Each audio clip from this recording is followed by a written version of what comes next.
좋은 아침입니다. 시편 40편으로 오늘 아침 기도의 시간을 열겠습니다.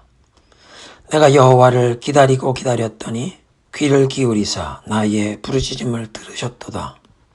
나를 기가 막힐 웅덩이와 수렁에서 끌어올리시고 내 발을 반석 위에 두사 내 걸음을 견고하게 하셨도다. 새 노래 곧 우리 하나님께 올릴 찬송을 내 입에 두셨으니 많은 사람이 보고 두려워하여 여호와를 의지하리로다.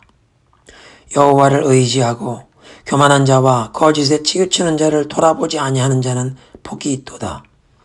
여호와 나의 하나님이여, 주께서 행하신 기적이 많고 우리를 향하신 주의 생각도 많아 누구도 주와 견줄 수 없나이다. 내가 널리 알려 말하고자 하나 너무 많아 그 수를 셀 수도 없나이다. 여호와여, 주의 긍휼을 내게서 거두지 마시고 주의 인자와 진리로 나를 항상 보호하소서. 아멘. 크신 자비와 긍휼로 주의 백성의 부르짖음에 응답하시는 신실하신 하나님을 찬양합니다. 환난 중에서 주님을 찾는 백성을 건져주시고 하나님께 올릴 새로운 노래와 찬송을 부르게 하시는 그 주님의 은총을 우리도 사모합니다. 오늘 이 아침 우리의 심령에 주님의 말씀으로 새로운 은혜를 부어 주옵소서. 예수님의 이름으로 기도드립니다. 아멘. 오늘의 본문은 요한복음 18장 12절부터 18절입니다. 합독합니다. 이에 군대와 천부장과 유대인의 아랫 사람들이 예수를 잡아 결박하여 먼저 안나스에게로 끌고 가니 안나스는 그 해의 대제사장인 가야바의 장인이라. 가야바는 유대인들에게 한 사람이 백성을 위하여 죽는 것이 유익하다고 권고하던 자로라. 시몬 베드로와 또 다른 제자 한 사람이 예수를 따르니 이 제자는 대제사장과 아는 사람이라. 예수와 함께 대제사장의 집들에 들어가고 베드로는 문 밖에 서 있는지라. 대제사장을 아는 그 다른 제자가 나가서 문 지키는 여자에게 말하여 베드로를 데리고 들어오니 문 지키는 여종이 베드로에게 말하되 너도 이 사람의 제자 중 하나가 아니냐 하니 그가 말하되 나는 아니라 하고 그때가 추운 고로 종과 아랫사람들이 불을 피우고 서서 쬐니 베드로도 함께 서서 쬐더라. 예수님께서 겟세마네 동산에서 악한 무리에 붙잡혀 끌려가셨습니다. 17장에 대제사장적 기도를 드리셨던 온 인류를 위한 참된 대제사장, 모든 하나님의 백성들을 위한 유일한 대제사장이신 예수 그리스도께서 악한 무리들에게 결박되어 대제사장들에게 끌려가신 것입니다. 13절에 먼저 안나스에게로 끌고 갔는데 이 안나스라는 인물은 그 해의 대제사장, 현역 대제사장이었던 가야바의 장인이라고 밝힙니다. 그러니까 안나스는 장인이고 가야바는 사위인데 두 사람이 모두 대제사장으로 불렸습니다. 안나스는 주후 6년부터 15년까지 대제사장이었는데 로마 제국이 그를 폐위시켰습니다.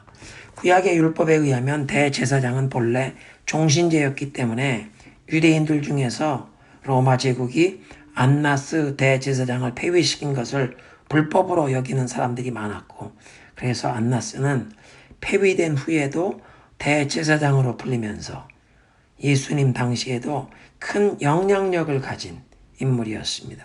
주 15년에 폐위되었으니까 15년이 훨씬 지난 후였는데도 큰 영향력을 가지고 대제사장으로 불리면서 또 그의 사위가 이제 지금은 대제사장이었습니다.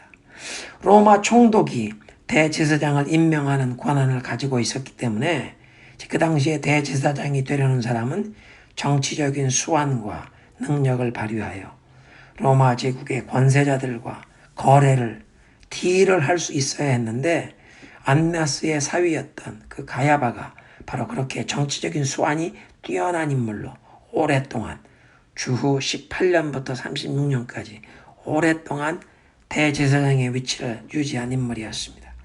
그러니까 종교 지도자의 직위는 가졌지만 지극히 세속적인 권세자로 전락해버린 이 대제사장들 앞에 그들의 직분이 예표했던 모든 하나님의 백성들을 위한 참된 대제사장이신 분, 세상의 대제사장의 그 천상의 원형이신 예수 그리스도께서 범죄자처럼 결박당하여 끌려가 서신 것입니다. 15절을 보면 베드로와 또 다른 제자 한 사람이 예수님을 따라갔는데 요한복음에 예수님을 가장 가까이서 모셨던 제자 3인 베드로와 야고보와 요한 이 세 사람 중에 요한만 그 이름이 직접 언급되지 않는 것이 많아서 대부분의 성경학자들은 이 이름이 밝히지 않는 제자가 바로 요한 자신이라고 여깁니다. 최후의 만찬석상에서도 예수님 품에 기대어 누웠던 그 주님의 사랑하시는 그 제자, 그게 요한입니다. 15절에 이 제자가 대제사장과 아는 사람이어서 그 대제사장 집에 들어갈 수 있었는데 자기만 출입 가능한 정도가 아니라 나중에 문을 지키는 여종에게 말해서 자기가 아는 사람이라고 이 베드로를 데리고 대제사장 저택 그 컴파운드에 들어간 것입니다. 복음서에 요한과 야고보가 세베대의 아들들로 알려져 있었는데 세베대가 갈릴리 그 가버나움에서 어업을 큰 규모 있게 하는 선주로 부유했던 것 같습니다. 그래서 예루살렘의 대제사장 가문과 갈릴리의 이 유력한 부유한 세베대 가문이 어떤 서로 교류가 있었고 그래서 요한이 이 대제사장 집에 자유롭게 입장이 가능했고 자기 일행이라고 베드로까지도 함께 데리고 들어갈 수 있었던 그런 관계였습니다. 문제는 이렇게 대제사장 집에 들어가는데 문 지키는 여종이 베드로에게 당신도 이 나사렛 예수의 제자 중 하나가 아니냐 물었고 베드로가 나는 아니라 답변을 한 것입니다. 문 지키는 여종이라면 그 당시 문화 상황에선 그 집안의 하인들 중에도 가장 낮은 위치에 가장 힘없고 연약한 사람입니다. 베드로가 무슨 위압감을 느낄 만큼 어떤 힘을 가진 군인이나 관원이 질문을 하는 것도 아니라 아무도 두려워 아니할 존재인 연약한 문 지키는 여종이 질문을 했는데 베드로는 그 앞에서 자신이 예수님의 제자가 아니라고 부인을 했습니다. 멀찍이서 붙잡혀가는 예수님을 따라왔고 지금 대제사장의 집안까지 따라오긴 했지만 문 지키는 여종의 질문을 받는 순간 베드로는 두려움에 사로잡혀서 자신은 예수님의 제자가 아니라고 부인을 했다는 것입니다. 최후의 만찬석상에선 예수님을 위해 목숨까지 바칠 각오가 되어 있다고 호언장담을 했고 겟세마네에서 동산에선 예수님을 보호한다고 칼을 빼어 휘둘렀지만 막상 여종의 질문 하나에 베드로가 무참히 무너져 내리고 있습니다.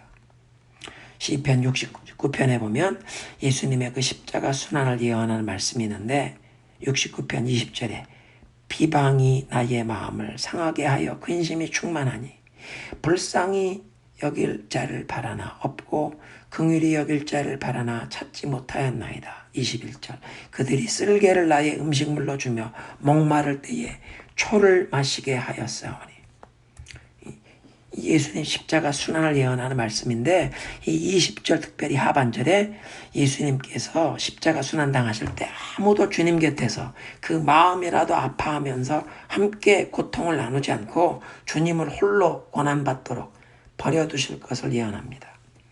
불쌍히 여길 자를 바라나 없고 긍휼히 여길 자를 바라나 찾지 못하였나이다.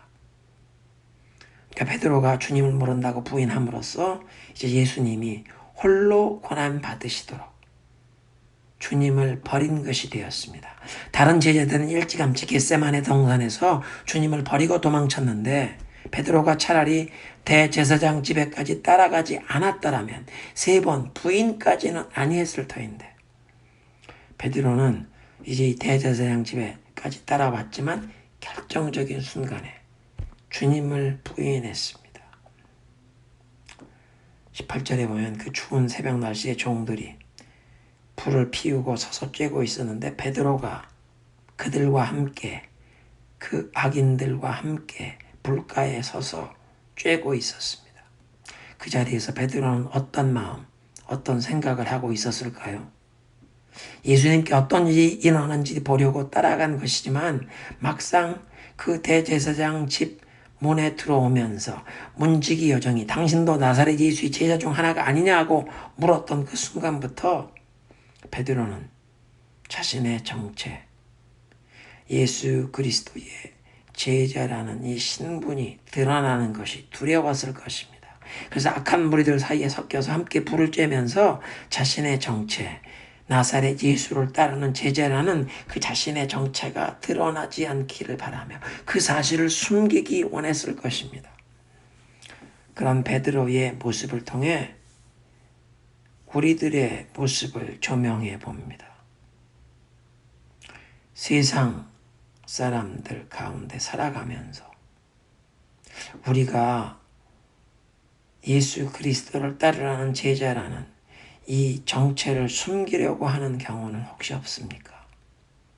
베드로처럼 예수님을 모른다고 입술로 노골적으로 부인은 아니하지만 그냥 세상 사람들 틈에 섞여버려서 크리스찬이라는 신분이 노출되는 것을 부담스러워하고 꺼려하면서 두려워하는 언더커버 크리스찬, 자신의 신앙을 숨기는 혹 그런 크리스찬은 아닙니까?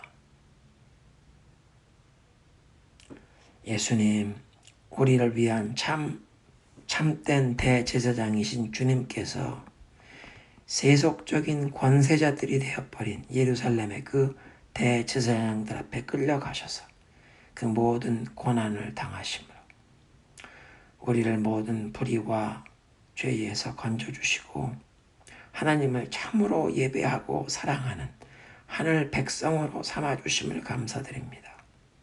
베드로가 주님을 위해 목숨까지 바칠 각오가 되어 있다고 자신감 있게 외쳤지만 결정적인 순간에 두려움에 넘어져 주님을 부인하는 모습을 보면서 우리들도 결정적인 순간에 두려움의 마음을 빼앗기고 마치 주님을 모르는 사람인 것처럼 행동하고 우리의 신앙을 숨기며 살아왔던 지난날 우리의 허물과 우리의 이 비겁한 신앙을 용서하여 주옵소서. 성령이여 우리의 심령을 새롭게 하시고 용기 있는 믿음을 주옵소서.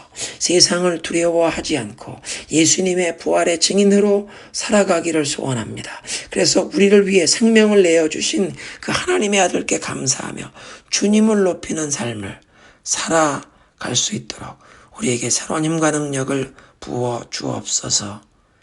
예수님의 이름으로 기도드리옵나이다. 아멘.